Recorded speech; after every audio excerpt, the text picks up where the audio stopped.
प्राचीन आर्यों की भूमि आर्यावर्त, जो आगे चलकर भारत के नाम से जानी गई और आज जिसे हम इंडिया कहते हैं। रामायण महाभारत के समय में जिसे आर्यावर्त कहा जाता था, वह आर्यों का देश कहाँ तक फैला था, उसका विस्तार कहाँ तक था, कौन कौन देश प्राचीन आर्यावर्त की सीमा में आते थे, आज वो कौन से देश हैं जो कभी आर्यावर्त के अधिकार में थे, जो आर्यावर्त की भूमि के नाम से जाने जाते थे। यूं तो रामायण और महाभारत के अनुसार उस समय संपूर्ण पृथ्वी पर ही भारत देश का राज्य था, लेकिन यह पृथ्वी हमारे अधिकार में होने के बाद भी आर्यावर्त की सीमा के बाहर के देशों को स्वतंत्र ही रखा जाता था। दुनिया के सभी देश इसी भारत देश के मित्र बने हुए थे, लेकिन जिसे हम आर्यावर्त कहते हैं, उस देश का विस्तार कहाँ तक था, इसे जानने के लिए हमें आज से 1 अरब 96 करोड़ वर्ष पहले जाना पड़ेगा, क्योंकि उस समय आर्यावर्त की नींव पड़ी थी। आर्य मान्यता के अनुसार इंसान की उत्पत्ति इतने वर्षों पहले त्रिविष्टप यानी तिब्बत में हुई थी, और तब तिब्बत के अलावा पूरी पृथ्वी पर जल ही जल था। संपूर्ण पृथ्वी जलमग्न थी। मनुष्यों के उत्पन्न होने पर ईश्वर ने वेदों का ज्ञान 4 ऋषियों को दिया। जब धीरे धीरे पृथ्वी पर जल का स्तर कम होता गया, तब तिब्बत में बसी मनुष्य जाति जिस देश में आकर बसी, उसका नाम आर्यावर्त था। आर्य यानी श्रेष्ठ लोग, अच्छे और पवित्र लोग जिस देश में जाकर बसे, उस देश का नाम आर्यावर्त हुआ, और यहीं से अनेकों लोग पृथ्वी के अलग अलग भूभाग पर जाकर बसने लगे और अन्य देशों का निर्माण हुआ। आर्यावर्त के सबसे पहले राजा महर्षि मनु से लेकर महाभारत काल तक राजा युधिष्ठिर तक अनेकों राजा इस देश का पालन करते रहे।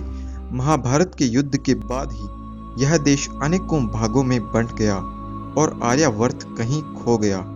असल में आर्यावर्त की सीमा कहाँ तक थी और आज वो कौन से बड़े बड़े देश हैं जो आर्यावर्त की सीमाओं में आते थे, इस बारे में मनुस्मृति में महर्षि मनु ने आर्यावर्त देश का वर्णन करते हुए बताया है कि देव यानी दिव्य गुण और आचरण वाले विद्वानों के निवास से युक्त सरस्वती और दृष्टवती नदी प्रदेशों के बीच का जो स्थान है, उस सुशोभित देश को ब्रह्मावर्त या आर्यावर्त कहा गया है।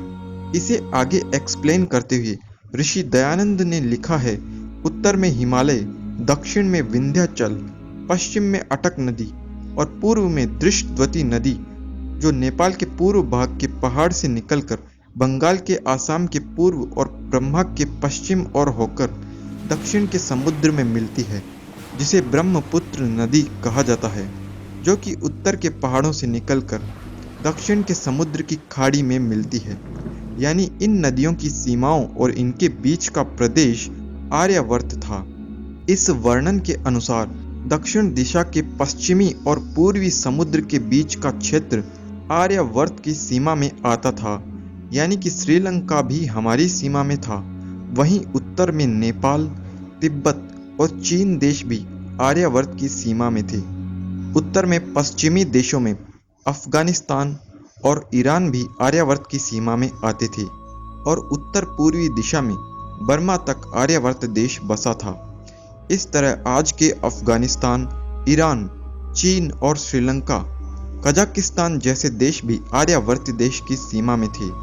आपको जानकर आश्चर्य होगा, महाभारत में चीन देश का प्राचीन नाम भी चीन ही बताया गया है, और क्षेत्रफल की दृष्टि से आर्यावर्त पूरी दुनिया में सबसे अधिक था। जिस तरह आज अमेरिका, चीन, रूस जैसे देश विश्व के बड़े पावरफुल देशों में आते हैं, उस तरह आर्यावर्त पूरी पृथ्वी में सबसे धनवान, सबसे पावरफुल देश था। इस देश से पूरी दुनिया में लोग जाकर बसे। इसी देश से पूरी दुनिया के लोगों ने बोलना चलना सीखा है। इस देश को सुवर्ण भूमि भी कहा जाता था। आर्यावर्त देश का ही पूरी पृथ्वी पर राज्य था। अन्य देशों में छोटे छोटे मांडलिक राजा रहते थे, वे सब इस देश के अनुसार चलते थे। इसलिए पूरी पृथ्वी को चारों ओर से जीतने से यहाँ अनेकों चक्रवर्ती राजा हुए। सृष्टि के सबसे पहले स्वयंभू मनु से लेकर पांडवों तक इस देश का संपूर्ण पृथ्वी पर राज्य रहा, लेकिन महाभारत के युद्ध के बाद यह देश धीरे धीरे अलग अलग खंड में बंटता गया और आज यह आर्यावर्त से इंडिया बन चुका है, जिसकी सीमाएं काफी कम हो गई है। प्राचीन आर्यावर्त की सीमाओं को जानने के बाद सवाल यह उठता है कि क्या यह देश फिर से आर्यावर्त बन सकता है? यह देश फिर से विश्व गुरु कैसे बन सकता है? अगर आप जानना चाहते हैं तो इस बारे में हमारे वीडियो को ज़रूर देखें। और इस बारे में आप क्या सोचते हैं, कैसे यह देश विश्व गुरु बन सकता है? अपने विचार कमेंट करके ज़रूर बताएं। मैं आपसे मिलता हूं किसी नए वीडियो में नए टॉपिक के साथ। तब तक के लिए नमस्ते।